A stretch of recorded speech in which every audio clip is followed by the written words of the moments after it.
syai'in qadir. Bismillahirrahmanirrahim. Kamu itu rasa gaya. Posa, poso. Sholatnya 1 malam 1000 rakaat. Nyampe kakinya membengkak. Kenapa ibadah yang kau lakukan nyampe sebanyak itu, lalu hatimu nggak connect ke Allah? Telingamu tuli, matamu buta. Bukan matanya yang buta, hatinya yang buta. Jawabannya yang asli yang satu ini. Makanan. Makanan itu bahaya. Makanan itu bahaya. Ya, saya dari pagi itu makan baru 1 kali tadi pagi. Memang sengaja nggak makan. Saya kalau makan kalau ada tamu, kalau nggak ada tamu ya nggak makan. Apabila kita ini mau memperbaiki makanan-makanan kita, apalagi nyampe makanan itu dari hasil karya sendiri, makananmu dari hasil karya kamu sendiri. Mungkin kamu bercocok tanam, lalu tanamannya ditumbuhkan oleh Allah. Tanaman-tanaman, buah-buahan kamu makan, hasil karya kamu sendiri, maka kamu akan mendengar sesuatu yang tidak mampu didengar oleh orang-orang yang tidak hati-hati akan makanannya. Bukan berarti aku melarang kamu untuk memperbanyak sholat dan puasa, itu bukan. Yang jadi masalah itu bukan masalah puasanya atau sholatnya. Yang jadi masalah itu bahan bakarnya. Kalau ada orang naik sepeda motor, bahan bakarnya dari pecerel. Bahan bakarnya dari air yang kotor, nggak bisa jalan. Bahan bakarnya harus benar. Dulu ada seorang ulama, ahli ma'rifat, ahli kasaf. Namanya kalau nggak salah itu Ibrahim bin Adham. Beliau ini termasuk putra seorang raja. Ayahnya kayak raja. Suatu ketika beliau naik, maklumlah anak raja, jadi bajunya bagus mewah, semuanya lengkap. Beliau keluar dari kerajaan, pakai kuda yang bagus, gedebek. Ya suaranya orang gedebek lah. Keluar dari kerajaan, nyampe di luar kerajaan, menuju ke hutan untuk berburu kidang, untuk berburu hewan-hewan untuk dimakan di rumah. Lalu di dalam hutan itu ada suara, ada suara yang terjemahnya begini. Alihada lima khuliqtu. Terjemah bahasa Arabnya maksud saya. Apakah untuk seperti ini aku menciptakanmu? Alihada lima khuliqtuka. Apakah untuk seperti ini aku menciptakanmu? Ibrahim Adham ini langsung menjawab di dalam lewat mulutnya, lah. Tidak. Langsung seketika naik menuju kuda. Semua peralatannya dibawa semua. Langsung ketepuk kembali lagi. Anak raja. Kowe anak jangkrik.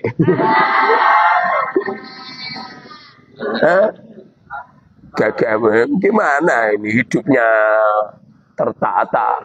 Banyak ajudan-ajudan, semuanya serba cukup. Beliau ini seorang lelaki yang gagah. Langsung setelah itu melihat pengembala kambingnya ayahnya. Kebetulan ayahnya ini punya kambing ribuan. Ini raja. Dan apa kamu kambingnya telu mati siji. Kemarin dijual 1 untuk memberangkatkan kambing. Masih 1.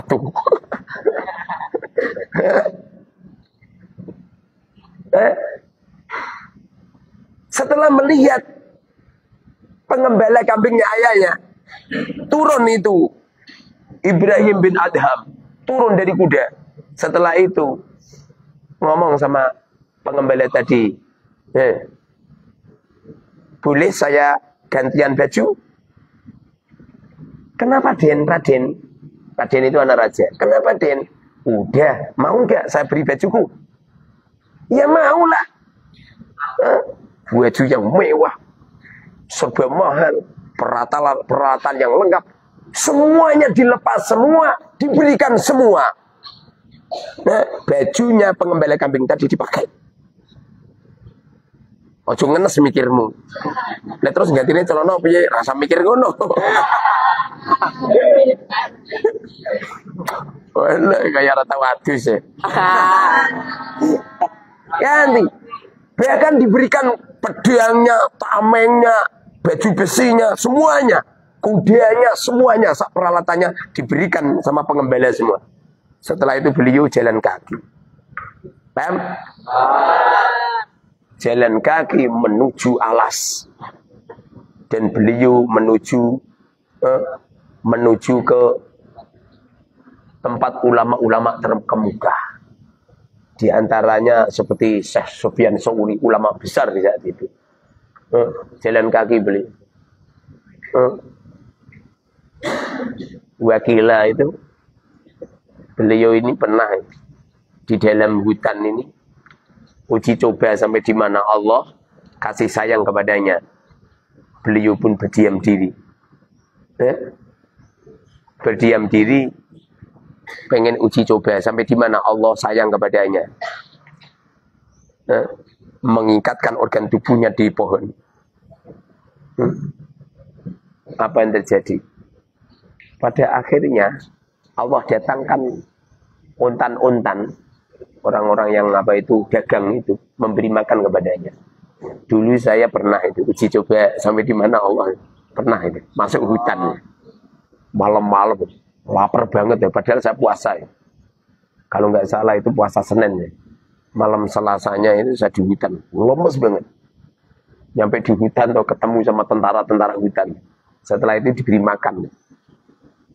Ya, saya ya, bukannya saya nggak yakin sama Allah, enggak, tapi uji coba sampai di mana kira-kira Allah memberi makan saya apa tidak. Pada akhirnya Ibrahim bin Adham menuju ke ulama-ulama besar.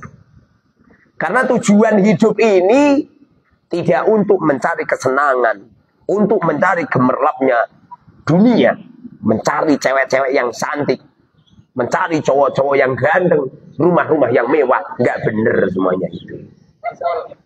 Kalau kita ini pengen menemukan sebuah kehidupan yang sejati, perbaiki makananmu dulu. Jangan pernah makan harta pemerintah. Dengerin.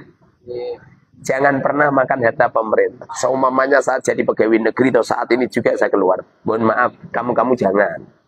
Ini kan khusus saya. Jangan pernah. Seumpamanya toh kamu menjadi pegawai negeri, cobalah, nggak usah ngambil harta itu.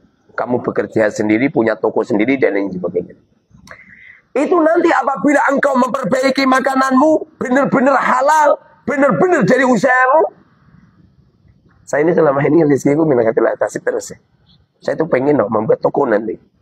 Saya pengen dagang ya. Tidak harus kamu beli. Pengen dagang tak tunggu nih.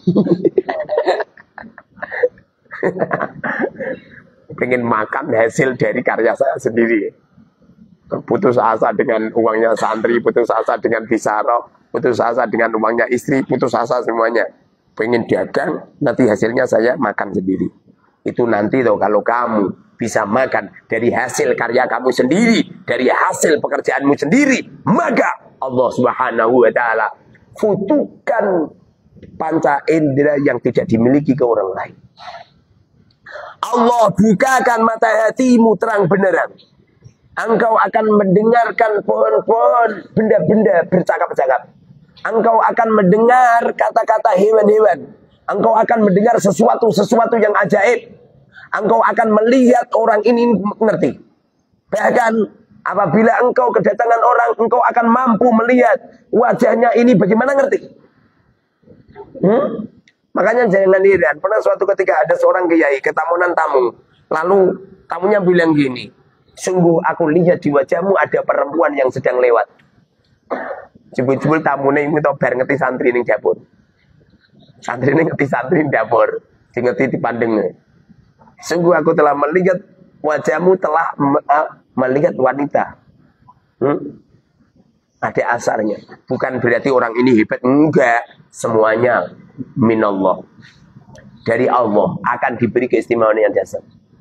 Saya itu kalau ngepasi tenanan urip, nah kan gak tenanan. Tenanan urip itu. Saya itu melek ini bisa mimpi ya. Saya melek itu bisa mimpi. Bahkan saya sering nyetir mobil itu mimpi. Seperti masuk di alam lain gitu. Jadi melihat sesuatu. Bahkan kalau ngepasin genah, bisa ketemu sama lelaki yang pernah nemuin saya di Madinah. Dan bisa ketemu sama lelaki yang pernah memberi peci saya putih. Bisa persis. Wajahnya semuanya persis. Itu kalau hati-hati. Makanya saya itu seneng terus ya. Saya itu nggak terpengaruh dengan komentar-komentar orang lain. Makanya saya kalau ngaji ngawur deh. Alah ora butuh dalil. Alah ya cacile. Kalau wabu dalil ya cacile. Orang itu kalau pangkat derajatnya tinggi itu bukan begini. Bukan begini, bukan. Tapi akan kembali seperti anak kecil. Orang itu kalau hebat bukan yang naik, bukan. Ini wali-wali latihan. Kalau wali benar-benar wali kembali seperti semula. Makanya usahakan coba perbaiki makan. Kamu itu kalau beli bakwan, orang usah dipilah-pilih. Milah-milih gue timbangan sisane. Pakai timbangan digital. Kamu itu payah beli gedang goreng. Padahal gedang gorengnya loro, ngomong muni siji. Alasannya apa coba? Alasannya kantil. Alasannya kantil. Ini siji ini satu. Kamu. Jikui sing do kecer. Kamu itu. Kamu itu jangan terbiasa seperti itu, Bang. Latihan itu. Saya itu kalau di warung ngambil kerupuk nggak pernah kok. Saya pilih-pilih nggak pernah. Ngambil dileleh ngepasi untuk kerupuk benjot deh, ya nggak apa-apa. Berlatih menerima apa yang ada. Kalau kamu ngambil yang kerupuknya yang bagus, nanti kerupuk yang benjot kepalanya terus siapa yang ngambil? Berlatih ini loh. Berlatih apa yang ada. Perbaiki makananmu diperbaiki. Jangan pernah makan yang enggak lillah. Jangan pernah menerima. Loh, tidak semua tamu-tamu yang memberi uang sama saya tak gunakan. Bahkan akhir-akhir ini mungkin sekitar beberapa bulan ini saya nggak menggunakan. Ya menggunakan. Untuk pribadi saya loh ya. Tapi tak berikan nama istri ya mungkin ya. Tapi untuk pribadi saya nggak mau. Ini tadi kan saya pergi ngantar ke salon. Masya Allah. Salon terima pret bayar 1,5 juta. Saya diberi uang sama istri 100.000 untuk makan. Saya terima biar nggak kecewa. Lalu uang itu tak sedekahkan ke orang. Sedekahkan ke orang. Ustadz Mamer, rancang wong nak ati nelek. Sulit untuk menerima ilmu sehingga mudah untuk menilai yang negatif, yang jelek. Saya ambil uangnya, tapi tak berikan ke orang lain. Lalu saya pulang. Nanti setelah ngaji jemput lagi. Padahal selesainya jam 8. Amin. Perbaiki karena makanan inilah yang dasar. Kalau perlu jangan menggunakan makanan kecuali yang penting-penting saja. Yang penting-penting inilah yang menjadikan ijabah. Ajabahullahu al-mutar. Allah itu senantiasa mengijabahi orang-orang yang terpaksa doanya. Doanya, ceritanya orang-orang yang terpaksa itu ijabah. Kenapa doamu sering nggak mandi? Gara-gara nggak terpaksa. Kamu makan itu tuh nggak terpaksa. Coba makan kamu karena terpaksa, karena lapar banget. Kemudian kamu makan kamu jangan kenyang. Jadi kan nggak ijabah itu. Jadi kan nggak ijabah. Coba makannya jangan kenyang, sedikit aja. Nanti itu kalau kamu doa itu ijabah. Luar biasa. Saya itu pernah uji coba itu jadi tiru ya. Kenapa Ustaz nggak tiru? Orang mandi weh. Saya itu pernah. Jadi makan nunggu kalau lapar. Setelah lapar makan tidak kenyang. Paling 1 sendok, setengah sendok. Tidak. Suatu ketika saya masuk di kamar, saya berdoa, ya Rob, ya Allah, minta uang di dalam lemari ini ya Rob. Kemudian saya buka. Di lemari itu tuh, ada uang 1 tas. Di waktu itu polisi, kebetulan ada polisi. Saya ceritain, polisinya minta cerita sama saya, kok bisa itu gimana? Lalu saya bilang, lu kamu kok malah takut aku? Aku dewi nggak ngerti ya. Setelah itu toh, uangnya ini saya bawa pergi, lalu tak sedekahkan semua. Habis, gak iso masak. Jadi saya tidak menggunakan uang di tas ini sama sekali. 1% pun ya. Kayak kowe. Senangmu doa ijabah terus kamu gunakan. Makanya gak mati denganmu. Karena doamu hanya untuk mencari keuntungan pribadi. Jangan pernah berdoa untuk keuntungan pribadi. Wong kamu jalan nemu uang seneng mupol. Ini orang jelek ini. Kamu jalan dapat uang 1 juta seneng, orang jelek itu. Ciri-ciri orang baik tidak akan mau mengambil. Kenapa nggak mau mengambil? Kasihan yang kehilangan uang ini getun orangnya, percaya nggak? Lo kok kamu ambil? Alasannya rizki minahailah tasib. Alhamdulillah, jangan diambil. Berlatih. Saya ngambil uang itu kalau ada uang 200 rupiah atau 500 rupiah kecacar itu ambil. Bahkan kemarin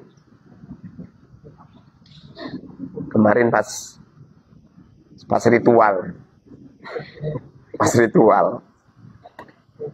saya itu bermimpi berjalan kaki.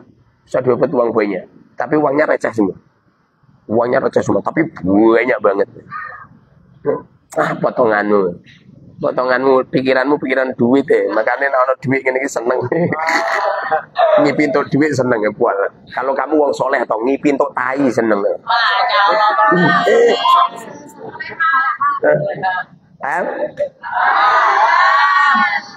Allah senantiasa akan mengabulkan doanya orang-orang yang terpaksa. Paham? Di saat engkau terpaksa, terijabah. Kamu ini toh belum terpaksa, uang kamu habis toh belum terpaksa. Ada yang uangnya habis? Ada? Uangnya habis nih? Uangnya habis? Dah. Gak usah jajan, gak usah hutang. Nanti toh doa kamu ijabah. Doanya ijabah. Kalau nggak percaya begini. Kalau nggak percaya, dengan cara kamu jangan minta doa. Ya Rob minta uang jangan, malah ramanti. Minggu ada jalu atau malah justru duit teko. Percaya nggak?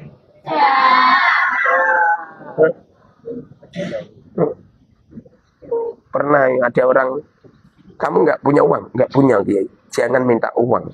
Nanti kamu nggak ijabah, kamu nggak dapat uang min khairin tasib. Gitu ya Kiai. Iya. Setelah itu tuh tak datangi. Aku bawa uang banyak, tak berikan semua. Masya Allah Kiai. Masya Allah. Kamu doa tadi? Enggak Kiai.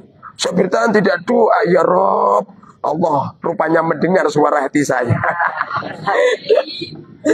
Senenge boleh. Padahal tak uwane duit terima 20 juta senenge boleh. Ngaku dewe itu ora seneng. Enak.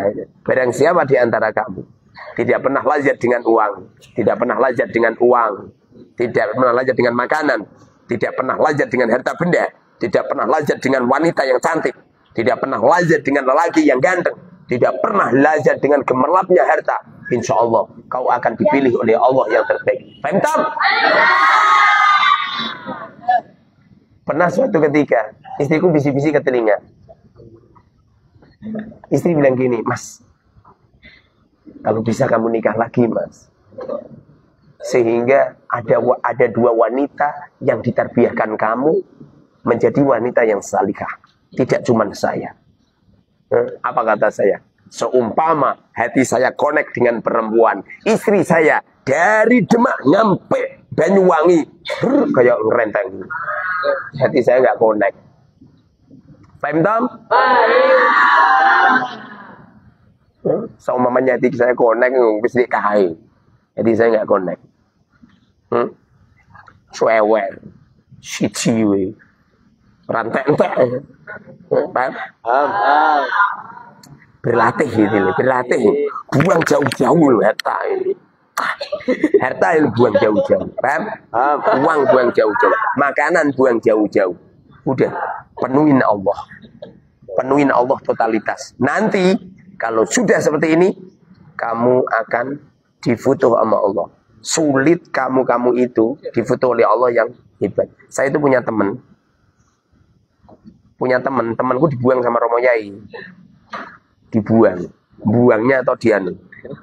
Di antara Blora sama Tuban itu kan ada hutan itu. Ada hutan panjang itu. Jadi Blora menuju Tuban itu ada hutan. Romo Yai dawuh begini. Nanti kalau kamu di tengah hutan itu kok ada ular besar atau ada apa saja, kamu jangan pernah lari. Setelah itu sendiko dawuh Yai. Romo Yai dawuh, jangan pulang sampai kapanpun kecuali saya jemput. Setelah itu toh Romo Yai bawa mobil sama supir terus diturunkan di tengah alas Tuban. Turunkan di sana. Malam-malam itu nggak dibawain uang sama sekali. Tidak dibawain baju. Bajunya cuma satu itu doang. Apa yang terjadi? Malam-malam tuh ada ular besar. Kowe melayu lagi ada wong mati teratapan. Nggak lari belum. 1 hari, 2 hari, 3 hari kelaparan dia. Di dalam hutan itu nggak pergi-pergi dia. Mereka menjauh dari jalan raya, menjauh. Delalah kersane Allah. Setiap malam itu tuh ada orang membuat bancaan. Jadi setiap malam itu ada orang membuat bancaan di hutan itu. Ada orang membuat bancaan baca manakib. Jadi orang ini toh setiap malam delelah makan ingkung. Setiap malam nyampe 16 hari. Lemu.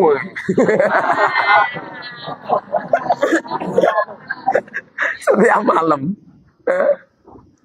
Setelah itu hari yang ke-16 Romo Yai datang lagi jemput. Jadi setelah hari yang ke-16 Romo Yai datang lagi jemput ke situ.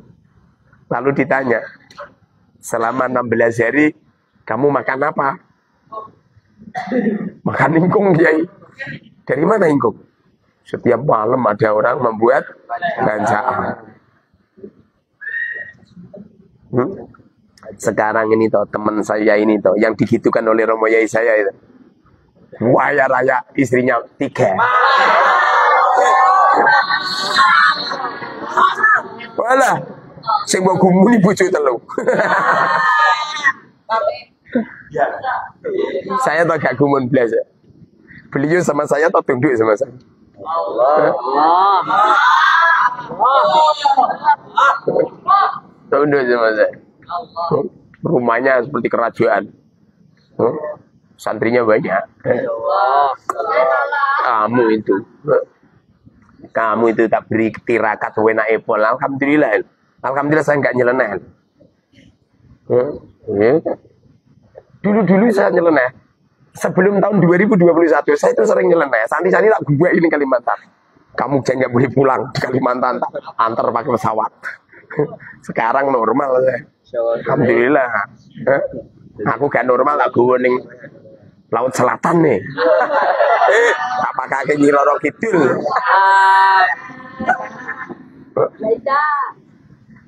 Kamu itu enak di sini. Udah bagus ngaji, udah bagus ngapalin kitab, enak. Semoga saja gak error saya. Ini normal semua saya. Kadang-kadang errornya jedel. Saya kalau sudah error meninggalkan santri, bertapa di pucuk gunung. Di pucuk gunung, yo ngono iku.